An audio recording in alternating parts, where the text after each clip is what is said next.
Good day everyone! Welcome to our subject, Health Optimizing Physical Education 3. My name is Teacher Annie. For today's lesson, you will observe personal safety protocol to avoid dehydration, overexertion, hypothermia, and hyperthermia during moderate to vigorous physical activities participation. As you engage in moderate to vigorous physical activities, some of us may feel dehydrated, overexerted, or you may also suffer from hyperthermia and hypothermia. We all know that exercise is good in our body, but if it's not properly done, it may be a risk in our life.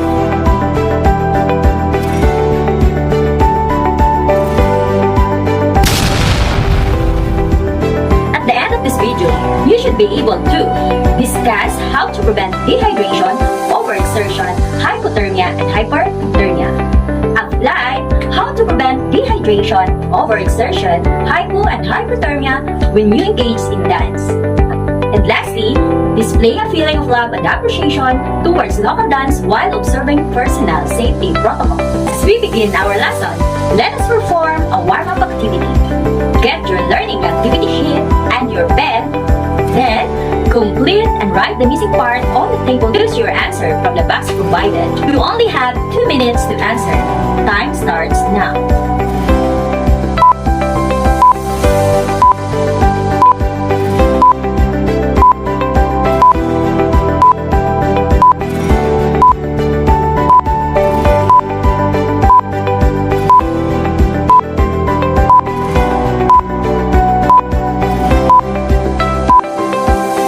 Please check your work.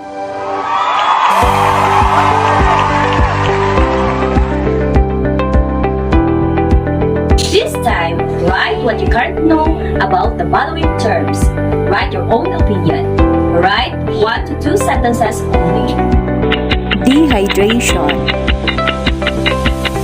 overexertion, hypothermia, hypethermia. Great job!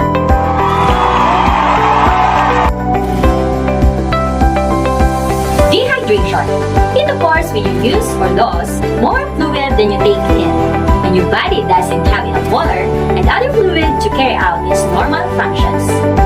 Signs and symptoms. First, dry or sticky mouth, dry skin, rapid heartbeat, rapid breathing, dark yellow pee, muscle cramps, headache, sunken eyes.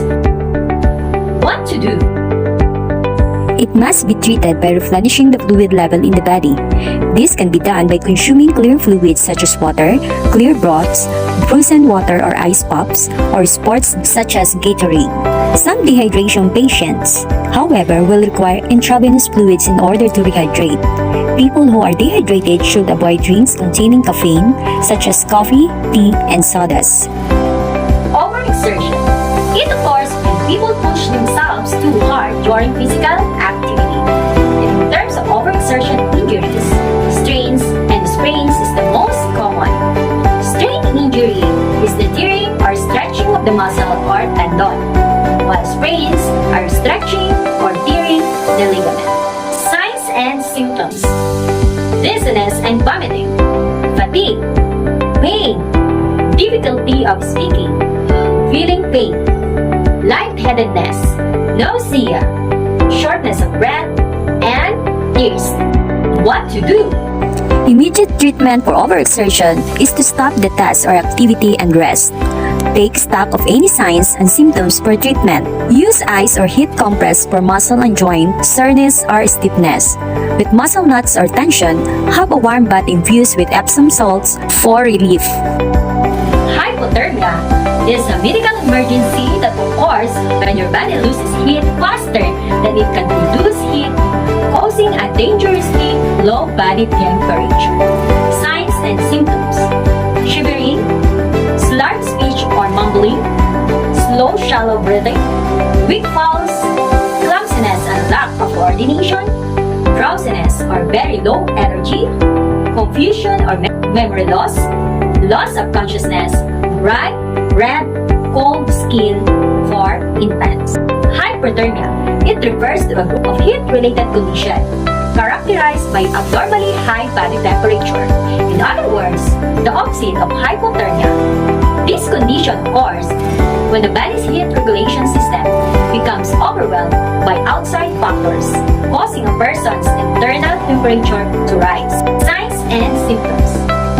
The symptoms of hyperthermia depend on the stage it has reached and how much the body is overheated. Stages. Heat fatigue and cramps. A sign and symptoms is excessive sweating, exhaustion, flush on red skin, muscle cramps, spasm and pain, headache or mild lightheadedness, nausea. Heat exhaustion. Cold, pale, wet skin. Extreme or heavy sweating. Fast but weak pulse. Nausea, vomiting and diarrhea.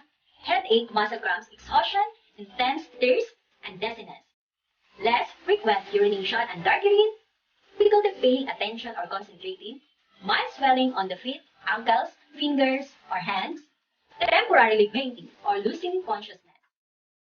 Heat exhaustion, if left untreated, can lead to heat stroke, which is a life-threatening condition. Signs and symptoms. Fast, strong pulse or very weak pulse, fast, deep breathing, reduced sweating, hot, red, wet or dry skin, nausea, headache, dizziness, confusion, disorientation, or blurred vision, irritability or mood swing, lack of coordination, fainting or losing consciousness, severe heat stroke symptoms, seizure, organ failure, coma, death. Are you dehydrated? Oops! Before you answer my question, try to look for the color of your urine after performing all physical activities at home and use the urine color chart to assess how hydrated you are.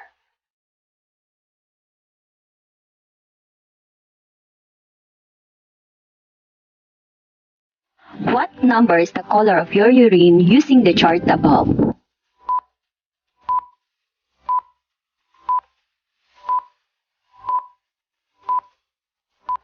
What do you think are the other contributing factors for having different color of urine?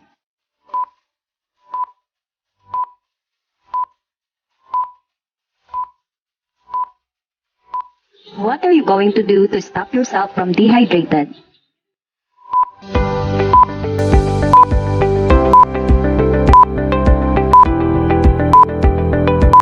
Great job! Now, let us listen to your heart. Get the pulse rate before and after engaging in moderate vigorous physical activity or MBPAS. You already know how to get your resting pulse rate. At this point, you are going to execute the basic movements of pantomima with music. But before that, get and record your resting pulse rate or RPR. Also, get your maximum heart rate or MHR after the execution of basic movements. The purpose of this activity is to determine the highest rate your heart is capable to attain.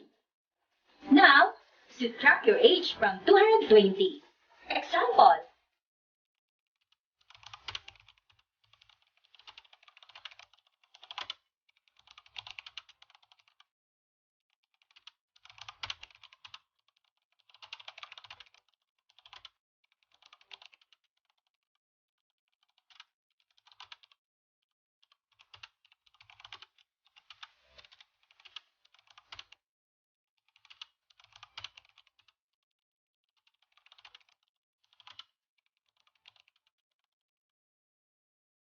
okay, it's your turn.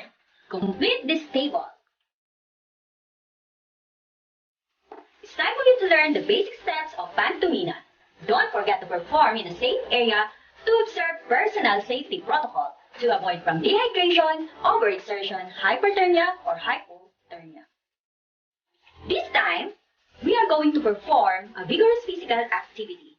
Execute some of the basic movements of hip-hop accompanied by trumpet challenge or any available hip-hop music following the procedures in the previous activity in getting the pulse rate. Don't forget to record your pulse rate. Now, let us execute the hip-hop basic dance steps.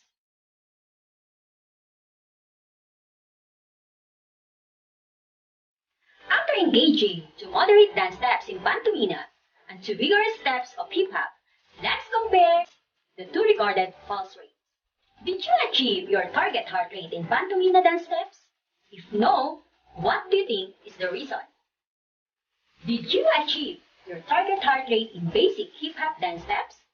If no, what do you think is the reason? Did you suffer from dehydration, overexertion, hypothermia, and hyperthermia while doing the dance activity? If yes, what did you do?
Always remember to stay happy and live healthily.